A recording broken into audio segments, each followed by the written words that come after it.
Welcome to the podcast today, where we celebrate innovation for a happy planet. I am your host, Abigail Carroll. In episode 12, we spoke about green hydrogen as part of the solution for reaching net zero emissions by 2050. That was a very popular episode, so I wanted to dig into that theme a bit more. In that podcast, we spoke to Tori Enger about applications for green hydrogen, specifically in marine and other types of transportation, using fuel cells. Today, we're going to take a look at green hydrogen itself. If you remember, green hydrogen, which means clean hydrogen, is made by splitting a water molecule into its different parts, the hydrogen, or H2, and oxygen, or O, using electrolysis, a type of electric current. One of the challenges of this process is the water source. Historically, for this to work, a very clean and pure source of water has been required. And this is not just expensive to procure, but it also uses our precious and increasingly scarce fresh water resources that may have a higher use case. So this has garnered a lot of interest from researchers. Our guest today is a scientist who has turned the water issue on its head, and he's looked to the ocean for his inspiration. Nasir Mahmood is the Vice Chancellor Senior Research Fellow at RMIT University in Australia. He made global news recently when he discovered a method for creating green hydrogen using seawater. I'm going to let Nasir tell you the rest, so let's go to the podcast. Welcome to the podcast, Nasir. Thank you so much. I'm so excited that you're here today to tell us about the exciting work you're doing. Tell me about this university. It seems to have a different model than most universities, and tell us a little bit about the research you're doing there. Yes, RMIT is a very different model. It provides researchers free access to everything, and they provide a freedom to researchers to explore as they want to explore. So like other universities, RMIT is also like education and research oriented institute located at Melbourne in the city center. So I am leading a materials for a clean energy and environmental research group within School of Science. Basically what we do is design a materials, and we design the materials based on the target applications. The main focus of group, like I mentioned, is materials for clean energy and environment. So the main focus goes towards energy, and specifically for hydrogen and batteries. Very interesting. So that is what caught my eye. I read some articles that were very interesting to me about your ability to use seawater to produce green hydrogen. And we did a podcast not too long ago about fuel stacks, and it got a lot of interest in that subject from our listeners. So I would love to hear about this milestone. This is a really exciting new development that you've been able to achieve. So can you tell us specifically about this? Indeed, it is a big achievement. The reason why we say it's a big achievement, the demand of hydrogen in the future is going to be very huge. It is around 20 billion tons of water will be required to meet the demand of hydrogen. It is equivalent to feeding the country with a 62 million people population. Wow. So if we are using fresh water, so it means that will be a threat to survival of life, and it will not be socially accepted. Might be for time being it is accepted because no one knows what will be the impact of generating hydrogen onto the water availability. So in this case, it is very crucial that we should explore the alternative water sources. Among them, seawater is the one of the infinite source. We have a plenty of seawater around us. We can utilize that one. And second issue is that the hydrogen demand around 42% will be on the ports, and where we have the seawater is more accessible than the fresh water. Yeah. We have most renewable energy sources are also concentrated on the coastal zones like wind energy, tidal energy, and solar energy. So in all these scenarios, seawater becomes most valuable and most accessible and the cost-effective source of water for the hydrogen generation. Interesting. But what happens when we want to use it? It's a very complex system. It has a lot of ions dissolving, it has a lot of other organic stuff in it, and it also have a biological life. How to make it useful? The simplest way is just purify it and then use it. So if you start purifying it, it requires a lot of capital investment, and it also requires ongoing cost.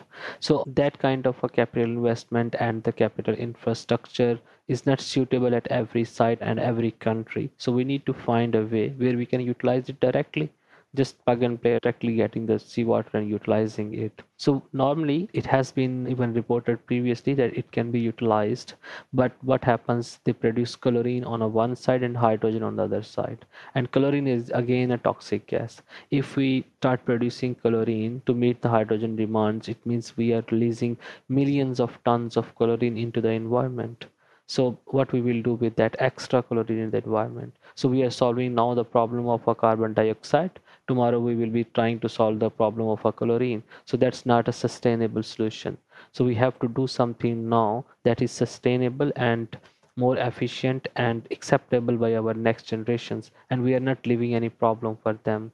So that's the long term thinking behind this, that why we need to focus now on direct water splitting without creating any secondary pollutant into the environment. When we achieve it, that make it a really valuable and a big achievement and a big milestone in the hydrogen space. Right. I mean, because I think, when people started looking at green hydrogen, they were having to use actually purified water. It wasn't even just normal, river water. So you've taken it many, many steps further. Yes, there is like at the moment cost of hydrogen is very high, around $9 to $7 per kg for the green hydrogen. That's really costly, and especially if we move it to renewable energy, that may further go high. So we need to bring it in the range where it is affordable. Then we need to cut every bit of basis of the cost that is associated with any process, either purifying water or anything else, improving the efficiency of the system to produce the hydrogen. So that was the aim, that how we can do it while we are not stressing out our freshwater reserves, so that we leave that one for the survival of life. Right. And what is the price point that we need to get to have hydrogen be a competitive source of energy? If we can take it to $1.5 a kg, then it will be a competitive source of energy, and it is affordable source of energy, which is a bit far at the moment, but the current advancements making it possible. And especially when we look at our catalyst efficiencies to split the water, specifically energy efficiency, because that's the most cost driving factor in hydrogen production, and we are very confident that we can achieve those targets set by ARENA to reduce the cost for the hydrogen production. And can you speak to how you solved this chlorine problem and how you got rid of it?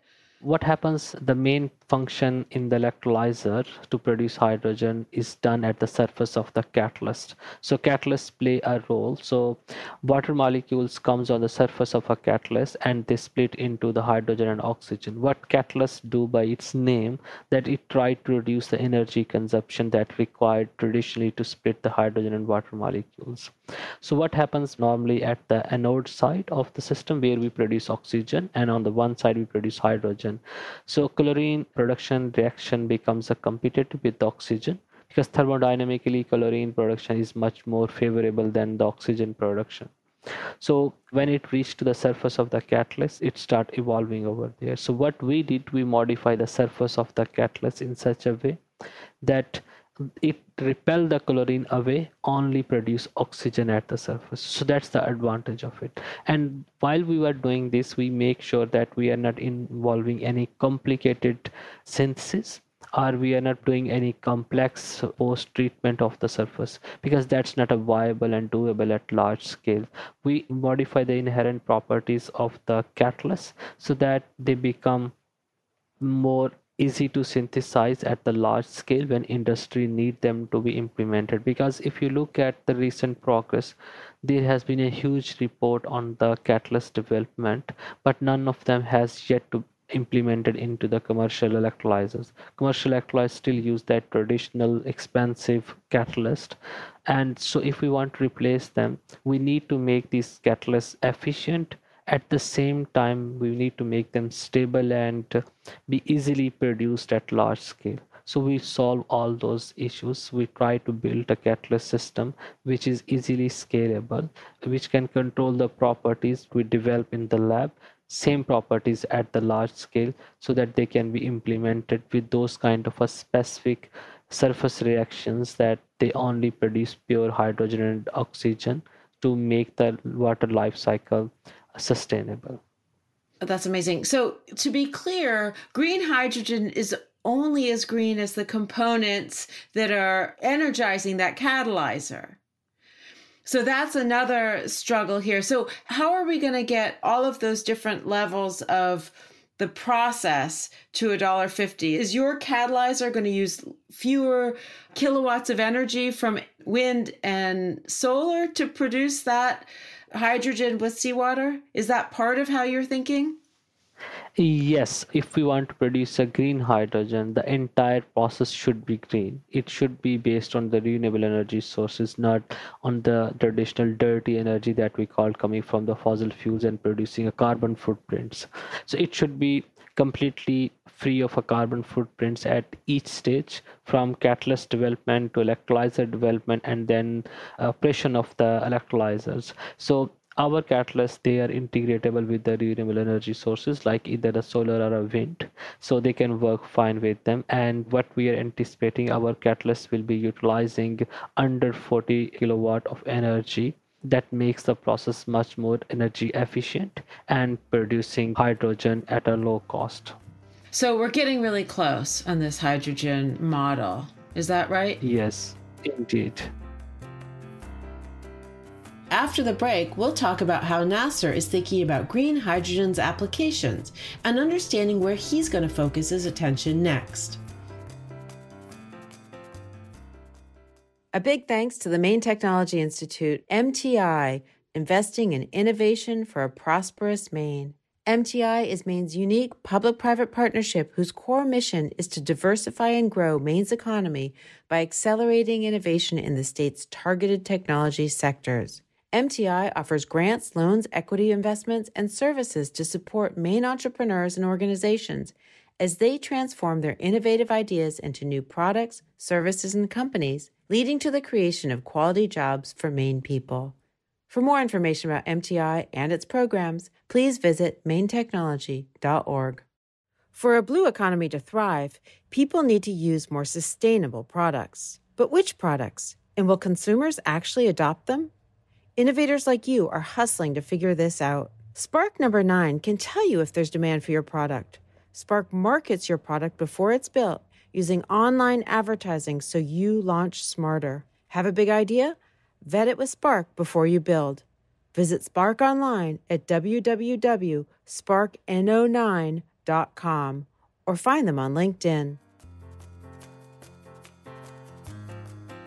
Welcome back to Happy Planet. As we talk about applications, you'll hear me compare combustion engines and fuel cell stacks. The combustion engine would burn hydrogen as fuel, where the fuel cell stacks would convert the hydrogen to electricity. So you mentioned, using seawater is very interesting and helpful because so many of the applications are on the ocean. So how do you see the applications rolling out? What do you think are the most important and most impactful applications of hydrogen moving forward? I think the hydrogen, the thing most powerful is in the industry side. So industry required a lot of hydrogen. That's a green hydrogen that they need. Steel industry or many other industries, they require a hydrogen. And second is the power generation from the hydrogen. That will be also very huge consumptions. And also transportation, like a heavy transportation, like a trains, aeroplanes, and whole marine transportation, because they produce a lot of carbon footprints and they use a lot of energy. So that can be easily moved because they can't be sustainable on the batteries, or they can't be electrified. In fact, we are dreaming that we can electrify the aeroplanes or we can electrify the trains, but that's not a sustainable. Batteries do not provide that much energy that we can drive those kind of big transportation systems. Yes, they will be very fine with driving cars or driving buses or might be trucks, but they can't be utilized into the trains and the aeroplanes and those kind of things. So we need alternative fuel, that's the hydrogen, because it carry a lot of energy. Interesting. So Toyota just recently made an announcement that they're going in pretty seriously with hydrogen cars, but they are now producing a combustion engine made for hydrogen rather than fuel cell stacks. So how do you fall on this issue? What do you think the future is going to be? This is the thing that need to be done. So if we have the combustion engine based on hydrogen, we are further improving the efficiency of process, because otherwise when we produce hydrogen from through electrolyzers and then converting back into electricity, it loses a lot of efficiencies, a lot of energy. But once it moves towards the combustion systems, that will be really useful. I'm also going to speak on one of the panelists along with one of the panel member from the Toyota, how the hydrogen will be more important towards driving. We are talking about these issues. Yes, once we have those kind of engines that can be directly combustion engines utilize hydrogen, that will be a game changing. Even there is also suggestions are coming up like what we can do if it's not feasible to drive 100% hydrogen. Let's make 70% hydrogen and 30% diesel and other kind of fuel sources. That will be also again reducing a lot of carbon footprints and making the system workable. So that there's a different kind of models are coming up. Yeah, because in the end, there's no silver bullet. I've spoken to a lot of people who care a lot about the ocean in the last, 20 some episodes. And, are we going to be deep sea mining for these elements that we need to make batteries? There are a lot of big questions right now that don't have easy answers. Because that already make our few metals very, very precious. And we don't have that much resources to produce millions of batteries once we move towards electrifying the system. Like Europe is implementing that by 2030, we will not have any traditional fuel-based cars on the road. So how you will fill the gap, from where you will get that much cobalt, lithium, and to make those kind of batteries. And if you are moving to other alternative batteries, they are not yet to be ready to be implemented. So we need to move towards hydrogen. That's the best fuel to answer all those questions. Very interesting. And secondly, one thing was I will like to add here. If we try to utilize that much battery setup, so what we will do with them? Like at the moment, everyone is thinking how to recycle the solar panels we are installing everywhere, but we haven't think at that much how we will be overcoming the waste with this one. Same will happen with the batteries, because battery life is not that long, it's a very short life. And with that short life, we will be producing millions of tons, even in fact I will say billions of tons of batteries. And what we will do with that one, we don't have any efficient method developed yet to tackle with that waste. So what is it going to look like? I mean, do you think solar and wind are going to be there principally to make hydrogen? Of course, if we need a green hydrogen, we need an alternative sources. Energy, wind and solar is the most popular ones, but there is several other energy sources available. Like people are trying to utilize some sort of osmosis driving energy production from the sea. They are utilizing tidal energies from the sea. And because hydrogen is not only to produce electricity, hydrogen is also required to meet the industry demand, because industry is utilizing a huge amount of hydrogen for the chemical production of a different kind of products. They also need a big amount. So they're also thinking if we can also utilize the nuclear energies to produce hydrogen and then meet the demand of the industry for the hydrogen to make them green. But it seems like there are a lot of people who just want to figure out the greenest sort of application of hydrogen itself, but we still haven't quite figured out how to get the catalytic process green. Yes, the key challenge comes when we say that we need to make the electrocatalytic water splitting green is the renewable energy sources, because they are intermittent. They won't provide the energy 24/7. So we need some backups, or we need some sort of a system which is integratable with them. Like when there is no energy, they still sustain their structure. They don't lose their abilities to work once the energy is available for them. So that's what I said, that coastal zones are the best, because some sort of energy is always available there. So multiple sources can be harvested at the same time. In the daytime, solar is there. In the night, wind and tidal energy is there, so that there they can provide the continuous supply of energy. And then we have the continuous supply of water from there. And then the whole package make it like a more sustainable, rather than if we need a cleaning up and then we taking it to some other points and producing hydrogen over there. So that is like more difficult task. Yeah. It's definitely a complicated array of questions we have in front of us. Why did you choose hydrogen? What was interesting to you about that to get involved in that study? This is very interesting question. So I saw several photos from the different big cities, and one of them I lived like a Beijing. So when I lived there and I saw what we did with our environment is really, really, really bad thing. I normally in my talks I always present two images, one from Beijing and one from London, and that shows that what we did to our environment. And then I show one photo how we can survive in this environment is we have to put the mask. Humans can put the mask. How about the animals and other creations on the planet? So that is the one inspiring thing behind this research that make me think about let's do something into the space that might be I can contribute towards cleaning the environment. So first I started work on the batteries to store that, because we thought that it will be contributing into the renewable energy backup and providing us alternative energy sources. And with ongoing, I think from last 6 years, 7 years, I start thinking no, there should be some other ways to do. And then hydrogen caught my attention that this is the something that now researchers are thinking is the best to do it. Then we start working on it, and from last 3 to 4 years when we dig more into it, that what are the challenges behind this, how we can make it more affordable, acceptable and sustainable. Then we think about this water supply system that everyone is talking about. We need hydrogen, we need efficient, we need low cost hydrogen, but no one think about if we are utilizing our fresh water or even tap water, what we will drink, because that every day our demand for energy is increasing. So we shift our work from fresh water to other water sources. Among them is the wastewater and the seawater, because seawater is at the coastals where we have all energy, but when we need at our populated areas to produce hydrogen, we have a wastewater. If we can utilize that one, which is another liability on us to treat it, so then we start focusing on this. We purposefully start developing catalysts for these two water streams and try to make them more effective. So we already reported one that you saw in the news, and now we already have got their second and third generation of catalysts, which are much more efficient than what we already reported.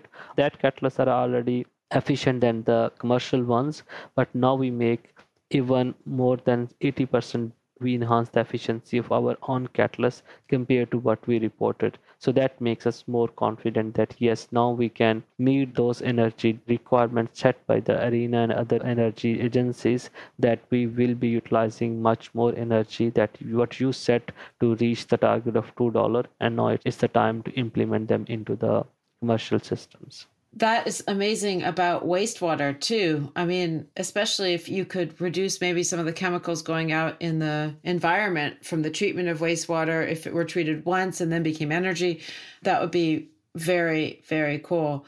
So, all right, you're ready for the market, it sounds like. You're in a university. Are you going to commercialize this? And how does that work? We are very open in that side. So RMIT normally prefer that we can license IPs to the manufacturers who commercialize the product on some commercial agreements that benefits and protect the IP in a long run. And RMIT also allows to spin off the company. So at the moment, we are talking to many different industrial partners. If some are the end users, some are the producers, and some are the system level integrators. So we are talking to many different industrials, and we are screening out who will be the best partner for us, who will be more beneficial for us, as well as for the product to be commercially available at low cost and make it more sustainable for the everyone's access. And based on that, we will be because we have a RMIT as a commercialization and partnership teams, they will be assessing it and helping us, okay, what will be the best way to move forward, either to spin off your own setup or to align with those kind of companies and then start the commercialization of this technology. So are you personally eager to leave the university and go into a business and grow it there? Or are you interested in spinning it off and staying and continue to do different types of research on different types of energy sources? I'm very clear in that space. I love doing research, so I will remain at university and I will let either one person from my group, if they are interested to go and lead this research, I will be very supportive to those guys. And if the companies they want to commercialize it, we will be more than happy to be their scientific advisors and keep producing the further generations of these catalysts. So all those things, whatever the legalities allow us to help them in any means, we will be there to help them. But my passion is to keep working on to the developing different solutions what our society is facing. So what are some of the other types of solutions that you think are really urgent right now? I think for time being, we need to look like what I normally say wherever I talk.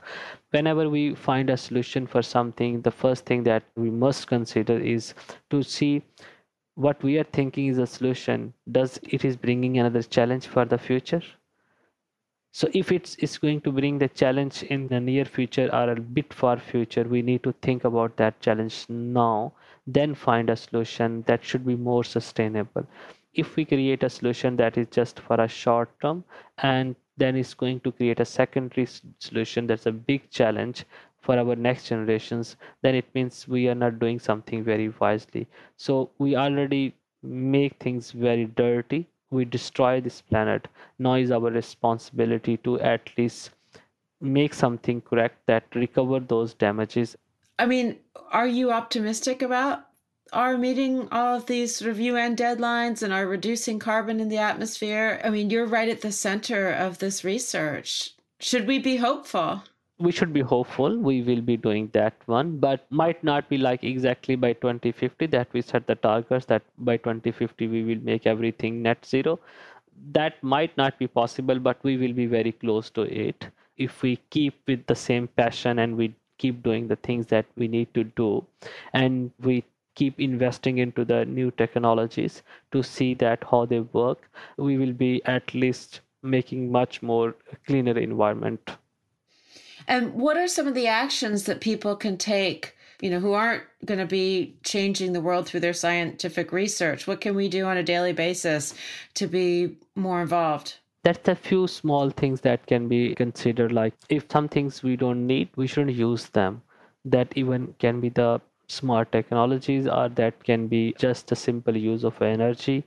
Specifically, if when we are using energy, we need to make sure that the energy we are utilizing should be the clean energy, or at least a less dirty energy. So that will be contributing a lot, because we are the humans who are using by some way those kind of dirty energies to make this environment that much polluted. So if we start thinking about it like, okay, what I'm using, I really need it, or if I need it, how much I need it, and how I can further improve. Because if we just rely on someone will come and they should develop the technologies which is less energy efficient, they should do things for us. Of course, industrialists are those businessmen or the researchers, they are doing things, but like a common man, we should also be thinking about it. Like if I have a solar panel at my home, I should be trying to do my all works in the daytime so that I'm not utilizing that dirty energy at the night if I don't have a battery backup. Even I should be saving that energy for someone else, for my neighbor who don't have. That can help us to reduce the consumption of the dirty energy, even the renewable energy, so that can be utilized in somewhere else. I like that. Technology may be able to save the planet, but we shouldn't rely on it. Yes, we should be relying on ourselves. I like it very much. Well, this has been really, really interesting. I just thank you so much. It's been just a pleasure to hear about this, and congratulations on an amazing, amazing achievement. Thank you so much for inviting me and giving me the time and talking about the research that what we are doing. Hydrogen is definitely having a moment, and I am so excited to have had the opportunity to dig in here with Nasir. The idea that we could one day use even wastewater to create green hydrogen is pretty interesting. I'm also incredibly appreciative of Nasir's desire to make every step of the hydrogen process green, so that we can truly move in the right direction for the planet. With people like Nasir pushing the envelope of what's possible, I think we can all feel confident that we may be moving towards a happier planet. Thank you for listening. Please follow Happy Planet wherever you listen and leave us a rating and review. It really does help new listeners discover the show. Happy Planet was reported and hosted by me. I am also the executive producer. The talented Dylan Hoyer is our producer and editor. Composer George Brandel Egloff created our theme music. Learn more about my work and get in touch by visiting happyplanetpodcast.com.